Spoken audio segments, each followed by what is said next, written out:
It is an incredible book. Thank you. I have so many questions to ask you. First, Fire tell away. everyone about the book, how it came about, and what the format is, because again, this is a very different format. Well, 94 Maidens is a Holocaust story inspired by true events, the true events of how my mother survived the Holocaust. It started as a screenplay, and it took me 7 years to write a 120-page screenplay.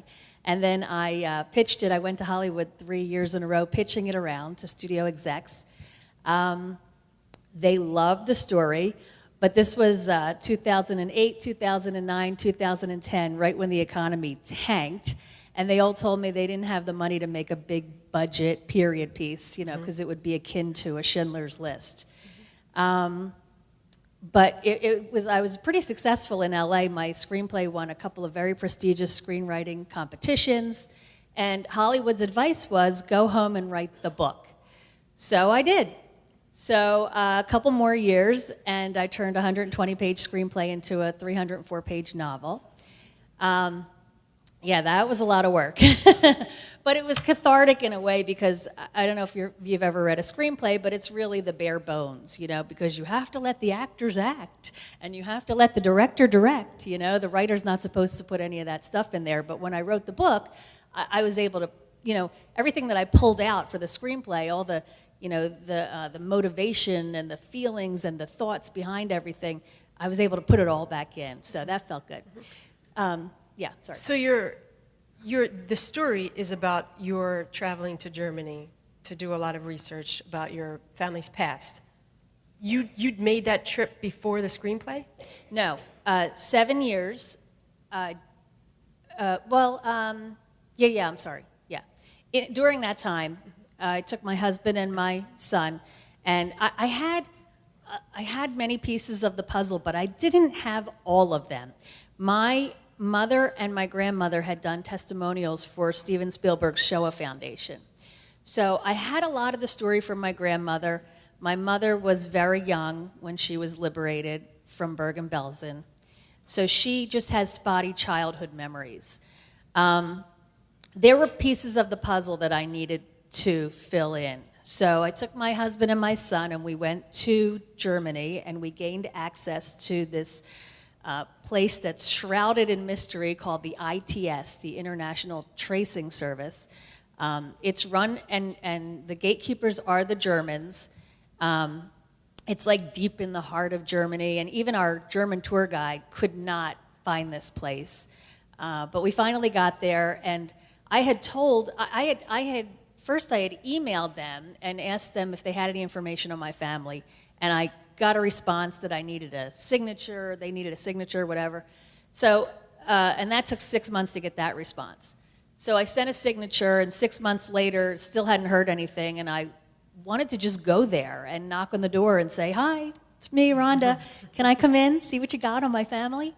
So I had called the United States Holocaust Memorial Museum in Washington, D.C., and told them that I planned to do this, and they said, don't. They said they will slam the door in your face. Nobody gets in. Those records have been sealed for almost 70 years. Researchers don't get in, archivists don't get in, survivors don't get past the front lobby. Do not go. But, in this particular case, I just couldn't take no for an answer. This was too important to me and too important to my family.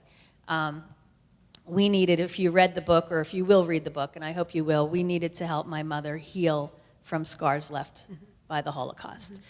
So we gained access to these sealed documents, and I can't tell you how. Spoiler alert, it's in the book. You can read how we got in the book. And we used it as a blueprint, which took us from Germany to Poland to the Czech Republic, and basically showed us, where we needed to go to discover the truth. And my book goes back and forth in time between past and present. And so in one chapter, you're standing on those train tracks in Auschwitz-Birkenau, finding out, with us, with me and my husband and my son, finding out what happened to our family members there. And then the next chapter flings you back in time, and now you're standing on those train tracks in 1944, and you get to see it unfold for yourself. And my readers tell me that they feel like they're on that journey with me, that the feelings are so raw and so real, and that I put them in that place. Yeah. You put them there so much that for me, I had to put the book down many, many times and walk away. It was just a little too much to keep taking in. So, and I couldn't imagine that you were there, and you were there. So, how did you go to sleep at night? It was tough. We visited 7 concentration camps in 13 days. They were long days. We'd start at the crack of dawn with our tour guides. It was an individual tour guide, personalized just for us because I was on a mission and I was doing research. At the end of the day, we got back to the hotel room. My husband and my son, he was 15 at the time, my son, they were passed out. They just hit the bed and done. I, on the other hand, had a journal, kept a journal. And I was up writing everybody we met, everything we saw, how it made me feel. And I put all of that into my book, 94 Maidens. The people that you met in the tour guides, they almost seem like fictional characters that you created. 100% real. Yeah. I could not have made that up. These tour guides, I think in the end we felt that they learned as much from us as we did from them. It was an eye-opening journey for all of us. Can you talk about one? Well, the one in Germany, Rolf. He, 62-year-old German man who, and you'll see in the book, when you'll meet him in the book, he claimed that he didn't really know much about the Holocaust. I felt like he's 62, I felt like we were seeing such horrible things, and I felt like I needed to place blame somewhere. So at one point, we're, on our way to Bergen-Belsen, and I just kind of look at him with this disdain because we travel through this lovely Bavarian village to get there, where all the houses are meticulously kept, and they all have beautiful flower boxes, hanging from their windows, and it's just a beautiful little village right outside a concentration camp. And I think they must have known. They had to know, what was going on right next door to them. And I kind of looked at him with disdain, and I realized, and he just said to me, I was only 2 and my father was too sick to fight in the Wehrmacht. They say that every German has a locked box where they keep their secrets. So non-Jewish German families. So I suppose that his family might have a locked box. But you liked him. He was very likable. Yeah. For him, going to the ITS with us, that was eye-opening for him. The people at the ITS let him know. He made a comment, and it's in the book, about how, it's a shame so many people died. And the curator at the ITS, he let him know in no uncertain terms, they didn't just die. We killed them. If they were home, safe in their own homes with their families and their children, going about their lives, going to work every day, they'd still be here. He thought if they weren't gassed and they just kind of passed away on their own, it's a shame they died. But they died because he let them know we put them in those situations that killed them. That's such a pivotal scene, even though it's very early in the book. Yeah. Because I took it as his ignorance. He then saw you and your reaction, and that opened him up to continue, which you then got a tour guide to go. It did. By the end of the trip with the German guide, we weren't sure who were the guides, if it was us or him. Right. It was a learning experience for all of us. Right. I know for a fact that he is a changed person for having done that trip with us. How about your son?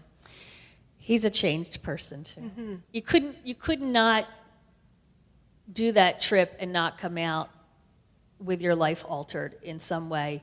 My son, he is proud to be Jewish. He's 21 now. He proudly wears my father's chai. My father passed away, and he left him his gold chai, and he wears it every day. And it's pretty big, and he wears it outside, and he goes to Temple University. So as a mother, I say, can you just tuck it in sometimes when you're in those outlying areas on campus, He says, Mom, they don't know what it is. They think it's pie. But you know what? They don't care either. They'll take it for anything. So, So he's proud to be Jewish. He embraces his Jewish heritage, our culture, our traditions, our customs, our holidays. But after visiting those concentration camps and seeing what we saw in Germany, Poland, and the Czech Republic, he questions God. He questions his faith and his belief in God. And so he gave himself a name, and he says he's a Jatheist. He knows he's Jewish, he's proud of his heritage and his culture, but he's not sure about God. And after what we saw, and you'll read about it in the book, in 94 Maidens, you'll go on that journey and you'll see for yourself. You'll be able to relate. Has he had that conversation with your mother? I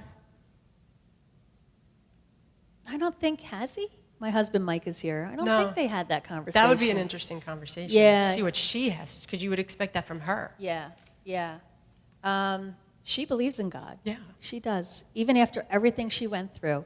She and my grandmother also, my grandmother, till the day she passed away, she was almost 95 years old. She lit those Shabbat candles every Sabbath. She went to services, and, Why do you think they do?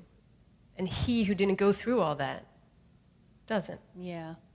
That's a good question. It's really deep. We could spend a really long time on Any that. psychologists Yes. in the audience? Okay. So was the trip harder than you expected, and writing the book, was it harder than you expected? Oh, yes.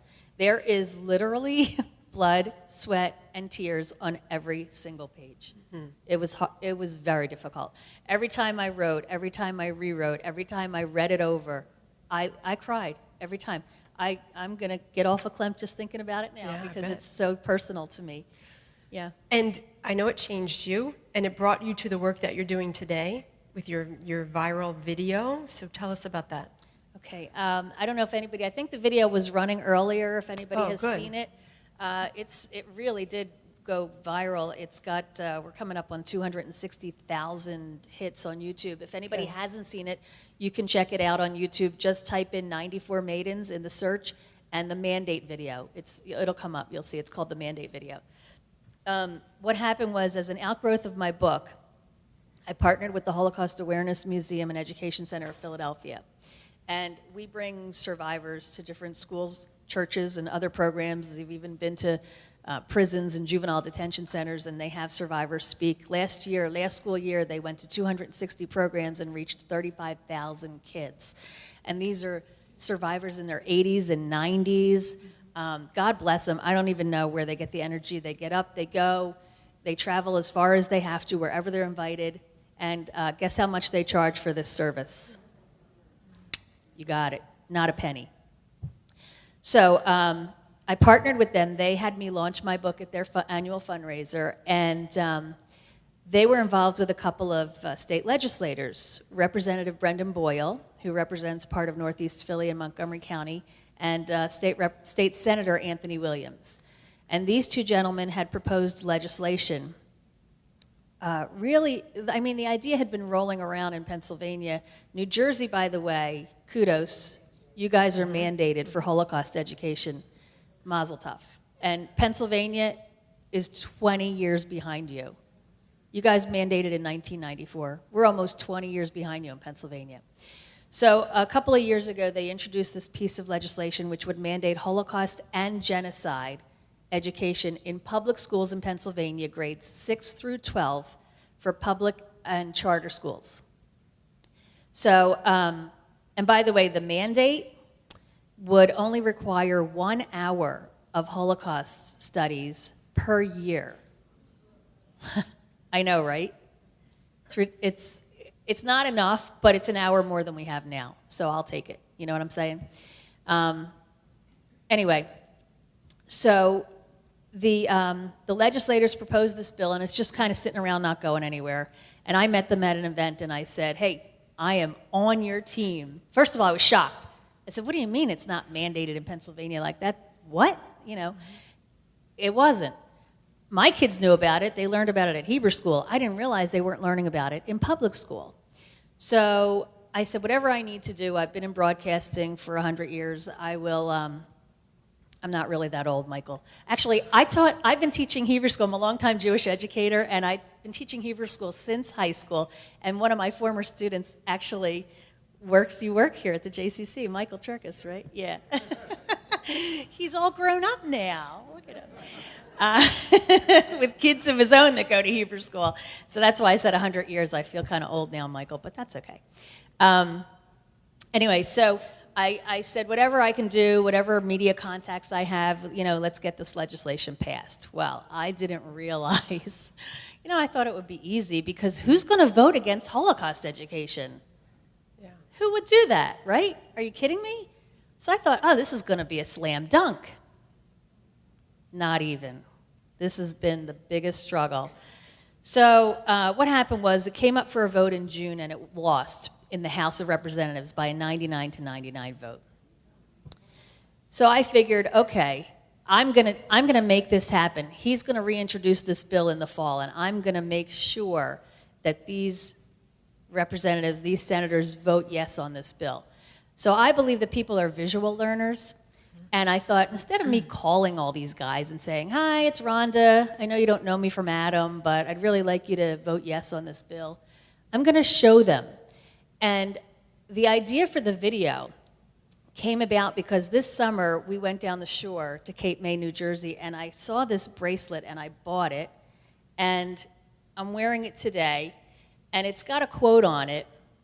And the quote is, history will be kind to me, for I intend to write it.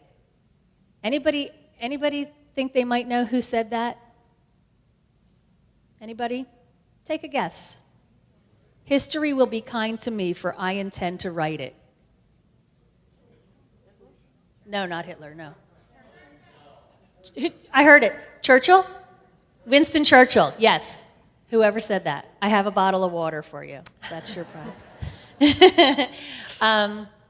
Winston Churchill, yes. So the bracelet spoke to me as a writer of history. Plus, last April, we went to London for the UK international debut of my book. We sold out in London. It was great. And we visited Churchill's war rooms. If you have ever been to London, has anybody been to Churchill's war rooms? Is that not amazing? Oh, fantastic. Oh, my gosh. If you get to London, that is a must-do. Put that on your list. You get to go underground and you see the conference room, and they still have the maps on the walls where somebody drew a caricature of Hitler, and it's just the steel beams reinforcing the ceilings. It's just fantastic. Anyway, that was the highlight, besides selling my book out in London, that was the highlight of the trip for me, was Winston Churchill's war rooms. And so I was wearing the bracelet one day over the summer, and I am the mother of college-age kids. See, I come at this topic from different angles. I'm the daughter of a survivor, but I'm also the mother of college-age kids who went to public school in Pennsylvania, by the way. So my daughter had a bunch of friends over the house, and these kids had all either just graduated public school, just graduated high school, or some of them even had a year of college under their belts. They loved the bracelet, but had no idea who Winston Churchill was. Right? See the look on her face? That was the look on my face. When I picked my jaw up off the floor, I thought, well, I wonder what else these kids don't know. And so I had the idea to take my video camera and my microphone, and I went to 4 different universities. I went to Temple, Drexel, Penn State, and the University of Pennsylvania, which we all know is Ivy League, right? And asked them what I thought were general, basic knowledge questions about the Holocaust, World War II, and genocide. And so the answers I received were astonishing. Again, you can see them on the video. If you haven't seen the video, quick recap, they didn't know much. But I did find a girl who went to public school in New Jersey and a girl who went to public school in New York. And these two girls were able to give me full, detailed answers to the very same questions that I posed to the Pennsylvania kids. They were able to give me names and facts and figures and dates and times and places. The kids from Pennsylvania couldn't even begin to form those sentences. Okay?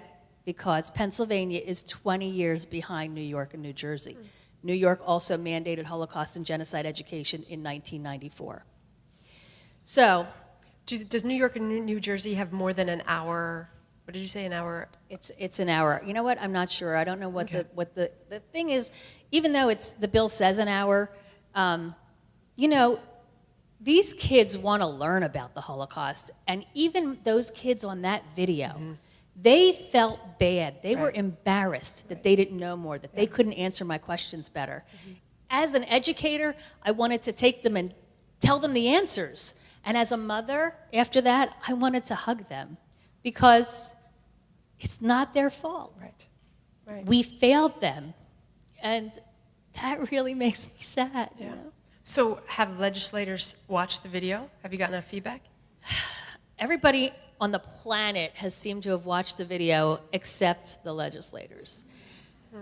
I know, and I've sent it to them multiple times, and I've had other people send it to them multiple times. Some of them have seen it, some of them I call and they don't know what I'm talking about.